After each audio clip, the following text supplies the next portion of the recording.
The most important Mercedes model worldwide is still the Mercedes C-Class, and here it is in the all-new generation. W206 is the code, and this is the new AMG line with the front grille, which has this A shape, so wider in the lower part, a little bit shorter in the upper part, sporty appearance, and a new Mercedes star pattern in this AMG line. Soon I'll also show you how the Avantgarde looks like, and selenite grey Magno, this matte paint, one of my favorite ones, so either Thomas Blue, I'll also show you a great Thomas Blue soon, or this matte paint. And lamps here, standard LED, and optional is so-called digital light, and with a more elaborated high beam function, it also can serve as some kind of projector. But overall, a sporty look definitely for the new C-Class for all versions. And if you don't have the AMG line, but the Avantgarde trim level here, then you have this front grille with the vertical fins like this, and so the vertical black fins and the big horizontal chrome fin. Also looks quite sportier now from the base version. With 4.75 meters or 187 inches, the new C-Class is around 6.5 centimeters or around 2.5 inches longer, and also grown a little bit in wheelbase. This will affect the rear seating, soon more to that. But the side profile here, rather classic. There's also the Estate to come very soon. Shaded windows right here, and also in this night package, which is an option. Also black covers for the side mirrors. Then wheels here today in 19-inch, different sizes and stylings available. This one is a new aerodynamic styling. Brake disc-alike styling, I would say.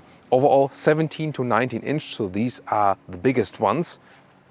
Quite fancy, right? And of course the AMG line here with a stronger side spoiler. Suspension, base suspension, sport suspension, or today we have it here also the adaptive suspension. The air suspension is no more, but I can tell you in the driving part, I will talk a lot about the suspension. It will be quite interesting, I can promise. And another technology feature, rear axis steering. We also have it here on the vehicle today. So at lower speeds, it turns in the opposite direction than the front wheels. This is actually faking a shorter wheelbase and will reduce the turning circle.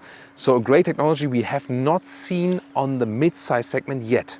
And in numbers, up to 2.5 degrees, it turns in the opposite direction with the rear axis steering. And the turning circle is reduced by 40 centimeters or 16 inches, really massive. However, up or over a threshold of 60 kilometers or 37 miles per hour, then rear axis steering turns in the same direction than the front wheels, and this is giving more stability at higher speeds. Yeah, definitely really crucial technology, but of course also pricey. Then here design, really sleek, especially in this paint again. Horizontally drawn tail lamps. This brings more modern style and also stresses the width of the vehicle. However, you also have to think about that CLA, C-Class, even E-Class now, even the S-Class, they all look more or less the same in the rear now. And massive Autogefuel fake exhaust police alert right down here in the AMG line. I'm not sure if that is really necessary, but the overall styling, I think, to me at least, really cool for a new C-Class. Would like to hear your comments there in our section. And here you can open the trunk and see it here for the first time in the C-Class. Here the tail lamps are split then actually like this. Pretty interesting and actually quite good accessible. This is in the sedan trunk, 455 liters and 1 meter or 40 inches in length. And the height here for the sedan about 20 inches or 50 centimeters. Backpack easily fits in there, and then we can release the seats from here. And this is really very well done. Hardly see that with the sedan that this works. We don't have to go around. Immediately we can load all the things through. Well done. Even a little bit better with the Estate, I can tell you. And this is the Estate version, the famous T model, as we say in Germany. S206 is the internal code. Of course, the same length and so on. We also have the 19-inch wheels here and my favorite color, spectral blue. Just beautiful. That's what we call Thomas Blue here on Autogefuel. The difference definitely here than in the rear for a little bit more headroom and of course more luggage space. But I think for an Estate car, it still looks quite dynamic here also in the AMG line. So which one would you actually go for? The sedan or the Estate? And this is really interesting to see here in spectral blue a sedan from the rear, and then in spectral blue here the Estate from the rear. There you can see, okay, it doesn't look that dynamic, you know, just as a sedan. Of course, a little bit more bulky, but then it's more practical. However, the tail lamps are also horizontally drawn. That makes a more modern appearance. And Also fake exhaust alert here for the Autogefuel fake exhaust police. 455 liters in capacity for the sedan, here 490 liters for the estate. The length here is the very same, a meter or 40 inches, but of course the huge advantage here to load things in and out easily and also hire things, and this is also cool. Look at that, once again, see when I close it here, you can see this stays, there we go. Seen it here? It automatically goes down. We rather see that in segments above that or something, but here to have it in a mid-size segment, and once again it raises automatically, have this one in the mid-size segment, this is really cool. And also here, look at that, possibility to fold the seats, click, so easy, and they directly fold flat like this. That's how it's supposed to be, so really awesome setup here for an estate. And this is then a little bit less than 80 inches or 2 meters, so a little bit less, so very well usable. I mean, yeah, I'm really impressed. This is really exactly how we need an estate to be as for the loading area. As for engines, 2-liter 4-cylinder diesel, then the 1.5-liter turbo petrol engine and a 2-liter petrol engine. This one here today is C300, 258 horsepower, mild hybrid technology, optional all-wheel drive. And I think I would really go for this one, not for the lower displacement engine. You know, rather pick a little bit more displacement and then a little bit less in the horsepower figure of the each individual spec. That's definitely better for the engine. Next to mild hybrid technology, also real plug-in hybrids available. 25 kilowatt-hour battery, so quite big for this segment, and that means up to 100 kilometers or 60 miles of pure electric range. That's of course really promising. We also have one driving part already with the plug-in hybrid. You can also tune into that video. Yeah, and the only thing real sports car fans have to swallow, with the 2-liter 4-cylinder petrol engine, that will also come for the AMG models. For all of them. The new car key is quite fancy, sculptural alike. Then door closing sound. Not quite solid, but we heard it better, definitely. So a Golf, for example, has a better door closing sound. Then inside the doors, actually good build quality. This element here looks a little bit spaceship-alike, but doesn't look too much premium. Here, then the capacitive buttons here for the window control. I also talk about that while we drive the vehicle. It's not a step forward, definitely. This one here looks fancy, I mean, to control the seat, but also this one here is more like touch and don't, you can't really move it that much. So, not sure where this is heading. I mean, it's fairly easy to control, and here, one button. This is all cost saving, so one button for all these functions. This is seat cooling, by the way. I don't know, where is this heading with the automotive industry? Then interior. This is visually actually really fancy. AMG line steering wheel. There's also another steering wheel available in the non-AMG line, of course. Digital instruments, everything digitalized, and nice ambient lighting here in the air vents, and they also look really, really fancy, right? And the whole cockpit is also leant towards the driver. Seating here, in this case here, this is animal skin spec, but you can hardly see it. I'll soon also show you the animal free seat, which is also as good as this one in different colors and trims and so on. Comfortable seating position, and with millimeter 86 or 6'1", still have some headroom left. Yeah, I can put the seat a little bit lower like this, you know, but it's better actually when the seat is a little bit more upright, because that way I'm falling backwards at the moment, and when I put it a little bit higher, then the seat surface is a little bit more upright. Electric control here for the steering wheel, not necessarily in the lowest trim version though. And the steering wheel really looks cool, but then again, capacitive functionality once again. I mean, am I complaining too much about capacitive button? Or what do you think about capacitive buttons? Because I always make the experience that while driving, it's really hard to control. However, here, these digital instruments right there, they're actually quite fancy and they are really fast. So good processing power. So when you, for example, here hit the nav screen like this, you have a GPS integration all over the place. This is really fast. So even faster than the central infotainment system, and of course, really large than overall. And now let's take a look at the different trim and also other color from the inside actually. Look at that. We have some other decor elements and most importantly this seat here. So the Artico leather red high grade is available here in bright, but also in brown and in black. And look at that, it's perforated, even has seat cooling available. That's really cool, and it's really soft and plush. So it feels great, no one would see a difference. This is one of the best examples to use alternative materials that are more sustainable and more animal friendly, yet at the same time, no compromise on comfort or luxury features. So when I'm sitting here now, it's the very same comfort. No one could really tell the difference. Really soft and plush. And once again, since you also have the seat cooling right here at the inside of the doors, you can also stay cool, although you have a slick surface. You know that fabric surfaces usually stay cooler in summer and are also warmer in winter. But then again, some of you guys also want surfaces that are able to wipe clean them easier or something, or just want this look or the feeling. On European markets, you can also still get fabric seats. They're also quite attractive. And also a mix of fabric on the inside and this Artico leatherette on the outside. And then for all markets, you can get here the leatherette seats, again, as I said, in black, beige and brown. So this really wide variety of choices which are also animal-free. That's well done, and the quality is really superb. But you know how it is with the German premium manufacturers. This screen, the 12.3 inch, is an option. Standard would be 10.25, a little smaller one.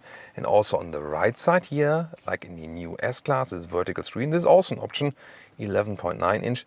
A smaller 9.5 inch would be standard. And then the good thing is you would have, I heard at least, some manual climate dials here, and I would prefer that. So don't go for the biggest screen, because then the climate unit here is in the screen, and we all know, once again, it's okay, but it's harder to control. So you can do it, but maybe you don't want to do it, you know. Really prominently also placed, once again, these air vents, and nice clicking sounds here. And ambient lighting, that's something that Mercedes can do very, very well. And also everything is like wrapped tightly from the design. Let's take a look here at the infotainment unit. It looks really impressive. However, sometimes it's a little bit complicated to control, especially while driving. Stationary here is okay. Wow, well, it's really hot. So when the sun goes on the screen, and I mean, most infotainment systems are like this in the car. This one is more open. This gives an open space atmosphere, but then like, wow, you almost burn your hands. So hot is this screen then here from the sun. And when you live in Texas or something, this can really be a problem. So like this, Apple CarPlay can be accessed right here. And we have the optional Burmester sound system here. And this is really, you know, bass intensive, good surround sound. So I can recommend that for music lovers like this. So then you can always get to the home screen back like this, but you don't have any more hotkeys just for the driving mode selection. There you have like real key, but then again, look at that. I mean, it's basically one button. Really? Come on. Volume control is here. Sometimes when I see things like this, I just want to go and buy a vintage car. Seriously, you know. Here, this is, by the way, a fingerprint sensor that you can have like your own Mercedes account and then use that. And let's talk to that. Hey, Mercedes.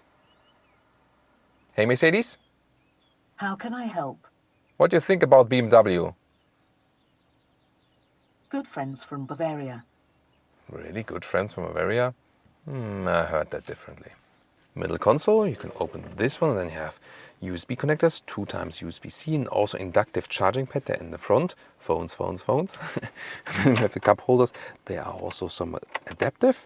You know, with the typical split opening here for the back armrest like this, and 2 more USB-C chargers. So you have enough places to charge your phones, definitely.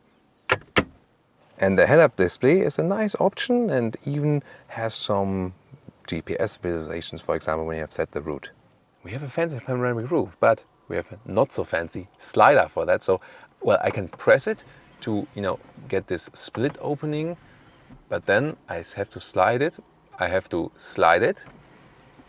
No. And then it opens. Yeah, and once again, sliding and capacitive things are for smartphone world, but not for cars. And no, a car is not a moving smartphone. Have you ever driven your smartphone? Didn't work for me so well.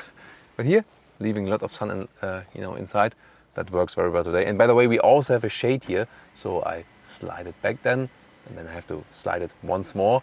And then for really hot states, of course, really important to... Why? Why is it? Yeah, I think that's exactly the problem. And I mean, you can expect from a customer to, I mean, why can't I just slide it again now and then the shade is coming? So am I absolutely stupid, or is it, there we go. What did I do differently now? So Maybe I try with the MBUX. Hey Mercedes. Hey Mercedes. How may I help you? Open the sunroof. I'm opening the sunroof. Nice. Sitting in the rear, there's now more legroom here due to the increased wheelbase. So before it was really close. Now it's not abundance of space, but I still have like some space then in front of my knees. So that's definitely better than before.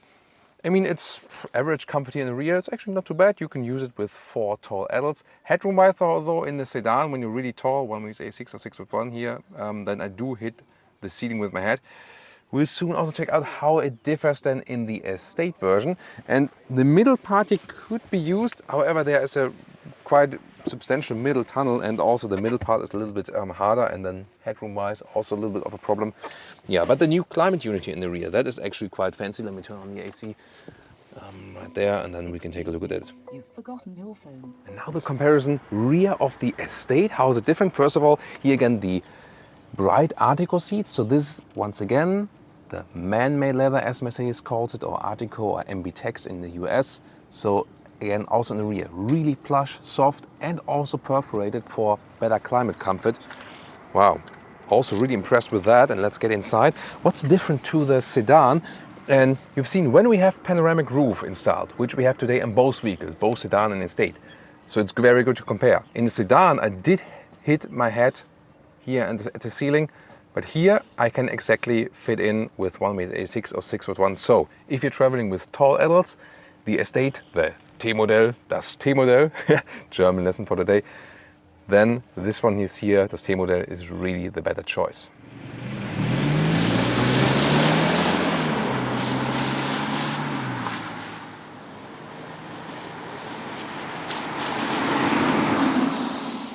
Welcome to Thomas's driving lounge with the all-new Mercedes C-Class. Let's go to sports mode and accelerate from 50 kilometers to 100. Let's go.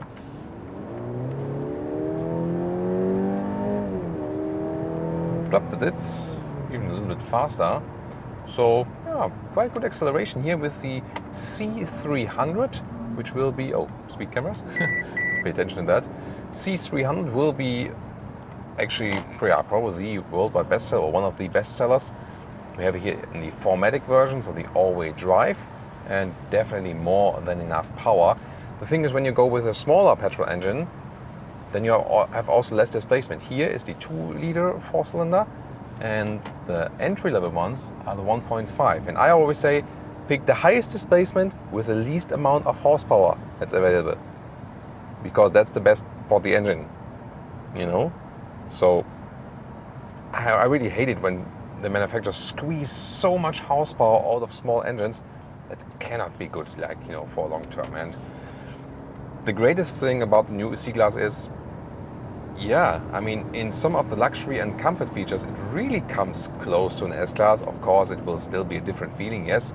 But I mean, in the sense of how you feel, you know, the grip, the thick steering wheel, then the soft plush seats, even the ones with the high-grade leatherette Artico MBTex, also all the assistance systems and so on, or infotainment system, this really comes, you know, S-Class alike.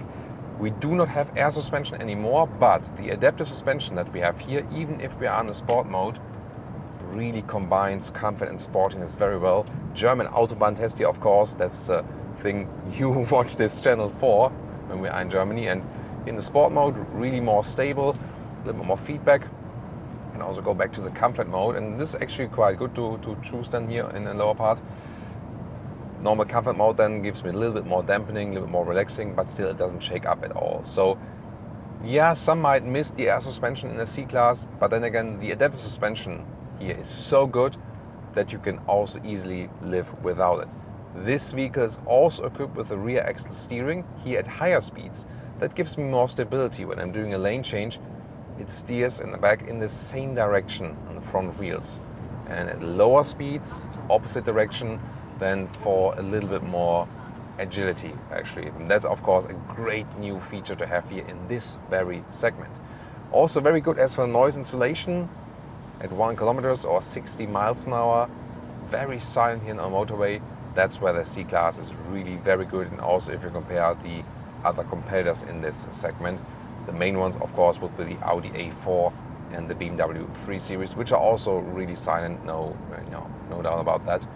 But here, once again, in these features here, yeah, very, very good. However, what I do criticize still is something of the user interface, and especially while driving. So imagine, let's see, I want to adjust the mirrors, and then, oh no, capacitive buttons again, and when I control them the first time, then you have, which one I do hit? It's like left, right, and then, wrong click, and suddenly, the mirrors fold in. Damn it, wait a minute, that's the traffic, and okay, fold them out again, and then when you want to control them, again, capacitive buttons for up and down, of course, it's all feasible. You can do it, you can live with it. The question is just, is it better than the outgoing model in the control? No, it's not. It's worse to control than the outgoing model. And that's a problem. Also, the fancy infotainment system and so on. Yeah, I mean, it looks cool. And the left side here is also fast to control. But then once again, capacitive buttons while driving, you don't have the best feeling for it. And I want to concentrate on the traffic situation when I'm driving a vehicle. When everything is going autonomous and I'm probably jobless or something, and we all better kill ourselves, then everything can be capacitive, whatever. We don't care on our smartphones. But as long as we drive vehicles, I want the real buttons, period. And also here, for the middle infotainment system, I mean, it's a little bit different when you go for the base version. That will be a little bit better. So I urge you not to pick the highest infotainment spec. Mercedes will hate me for saying that, because it costs them money. But here then in the highest spec, I have no shortcut to return to the GPS, for example. So I have to first, search like, home button, then GPS. Yeah, it's not too complicated once again. But these things add up and make driving just more complicated. Controlling the temperature, also here on the screen then, there again the base version would be better because you have other temperature dials there, which will be very important. I would love to see that base version, but the test vehicles are usually not equipped with that. So here for temperature control while driving up and down, and then here the vents control. You're still looking, maybe after a while you look a little bit less, but overall you're still somewhat looking, and that's definitely a bad thing. However, then driving again, lane change for example, it's just superb. This car drives so, so great. It really feels extremely elaborated and sophisticated. And you do feel that you are in a mid-size segment when you're a tall person. So when I, for example, compare this here to a riding comfort of the Mercedes E-Class or S-Class, I just have more space actually in these higher segment vehicles. You feel it because you're kind of caged in here a little bit. So I would not necessarily say it's the best display by the augmented reality function for the GPS, which is a very helpful feature, especially when you're talking to people on the internet while driving a car. You're welcome. Then you can see here camera image, and I also have the arrows inside there. And this is really helpful. Saying like, Thomas, this lane you have to keep now. Stop talking, and then follow this direction with the GPS. Let's see now. It should also change. You're seeing here also it says I can keep on this lane so far. Let's see what does it mean. Change then here. There is the arrow then switches, saying like I have to go even more right. Woo! We crossed the arrow. I think it's a very good perspective right here. But then again, not up to the right, but rather keep it a little bit left. So that's helpful. Also in the head-up display, I have a good visualization. That's also helpful, showing me some kind of maps, even in color. That's again also really, really good feature. Yeah, but this is not a vehicle, at least in the highest spec, where you drive for the first time, you sit down, drive it, and I know everything. Everything is okay. And I think cars should be that way. They should be so easy to control that you step inside and you feel at home. Here, it's tech overload and it's too complicated with all the features you have. We like to have new features, especially as for safety or for multimedia also, but they need to be easy or maybe even easier than before, but here things just got more complicated. So I really, while driving, have mixed feelings. The hardware of this vehicle and the driving characteristics, the suspension, steering feel, by the way, is also very natural, really cool. So all driving related things, direct driving related things, are just superb, are among top of the segment. If you really say like, yeah, Audi A4, BMW 3 Series, which one is the best now? It really also depends on personal preference. This one in a normal version rather laid out on comfort. The BMW 3 Series from the base version is a little bit sportier. Also the Audi A4 is sportier, so I would say like from comfort to sportiness, it's more like Mercedes, Audi, BMW. So that would be like the personal preference then. The AMG version then later on of this one, of course, will be then sportier than the other sporty versions. So Mercedes always has a huge gap between their non-AMG models and the AMG models. That's really interesting. Yeah, but in general, it's really, you know, the hard facts so great, but the user interface, they put so much work into that. And I really think I have to say that they made the user interface worse than before. So to me, the solution is, yes, you can easily go for the new C Class as one of the best mid-sized vehicles to drive, definitely, but do not pick the highest trim, do not go for every option that is available, because this is even making things more complicated. So keeping it low spec or mid spec to have more, you know, the classic climate knobs or something, this makes things easier. So save money and make things easier. That's good news, isn't it? Woo. German Autobahn high speed. It's always the best test for the vehicles. So now at 180 kilometers an hour, like 110 miles per hour, and once again good noise insulation and how calm and stable the car is here. Lane change at high speeds, doesn't shake up at all. I don't have to correct anything. That feels really, really good. So once again, this adaptive suspension here is really top notch, and build quality from the, you know, NVH and so on. Also, so noise, vibration, harshness. Yeah, that's once again top notch. So one more thing about the assistance systems, of course, play an even more important role, going back to comfort mode. And this is also with the most sophisticated build in here. And here also lane is being kept also on the motorway. And the distance to the car in front of us, I can also set the speed here at the steering wheel, for example. So, and also can reduce the distance, for example, or set just a limiter.